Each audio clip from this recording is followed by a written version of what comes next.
Fanfic Corner, presented by Jennifer. Dragon Mating Rituals.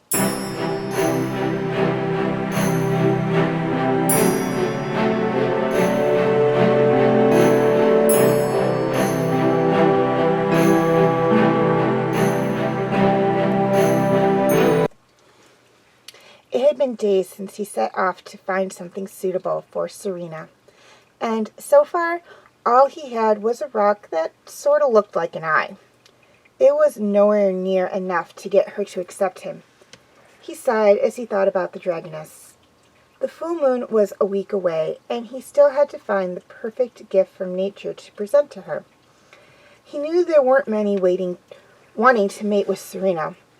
Many were waiting for Serenity to come of age, but there were still others after Serena. He had to find the perfect gift in time.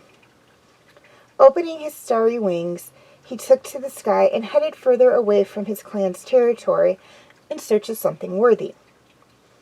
Eventually, he was too exhausted to fly anymore and landed down in a clearing. He curled in on himself to sleep, trying to think of a suitable gift. When he woke the next morning, he headed off again to look for anything suitable. But all he found were a few more interesting rocks, a flower, and a shedded antler of a deer that caught his attention. But nothing that had the wow factor he was looking for. As he traveled around the Earth Dragon territory, he kept his guard up as he continued his search. But while he checked out a tree, a rock suddenly collided with the back of his head. "Ow!" he growled, turning to see a male Earth Dragon glaring at him. "What are you doing in my territory, Sparkle Wings?" The Moon Dragon almost rolled his eyes. Other dragons loved to make fun of the unique wings that his arcanum was gifted with. But this time he was not going to allow himself to get distracted. "I'm on a quest," he explained to the Earth Dragon as it circled around him. "Quest? What kind of quest?" "A mating one. I'm trying to find something to give a female so she'll be my mate."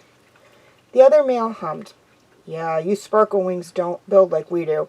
Well, what are you looking for?" "Something beautiful from nature. Unique," he said. "But the best I've found so far is this." He held out the eye-looking rock he found before. The Earth Dragon pulled an unimpressed look. "Well, if a bitter rock is what you're looking for, I know where you can find ones that are much better than that." "Really? Would you show me, please?" The other dragon thought a moment, then nodded, looking to the side. "Sure, I recently got a new mate myself, so why not?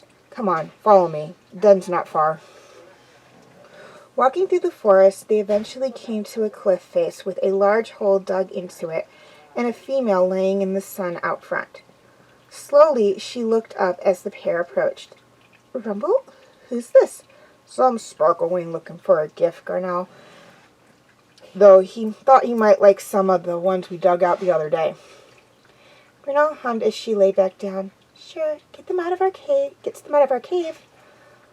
Hopefully you're not scared of the dark, Sparkles, Rumble chuckled as he headed past his mate into the cave. Moondragons can see perfect in the dark, the other muttered as they entered, but soon found the dark of the cave wasn't the problem.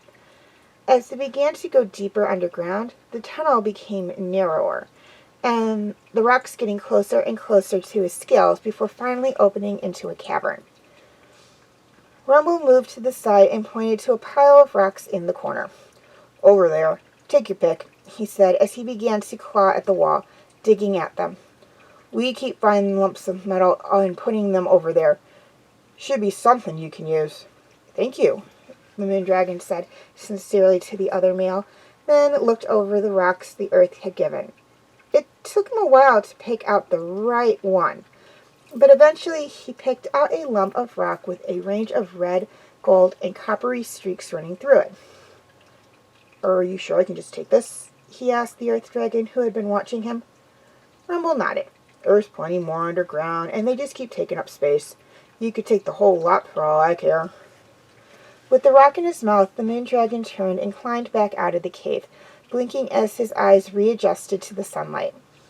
He nodded his thanks to the couple before taking to the sky again, flying back to his clan's territory. It was the night of the full moon when he returned, and he hurried to Serena's cave, placing his gift on the ground with the other items she was being given. Stepping away, he couldn't help but smile. Between the rocks, shells, and an old rusty sword someone had found, his rock was the most unique. Suddenly, he heard footsteps coming out of the cave and quickly ran the other way so she wouldn't see him as she made her choice. He went down to the den's center and looked over the other 4 males, all of them waiting patiently in silence for the dragoness to make her choice.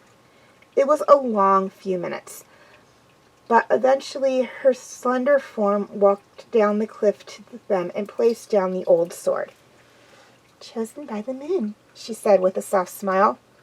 One of the males smiled at her, then leaned over to nuzzle his new mate, while the other males sulked away in defeat.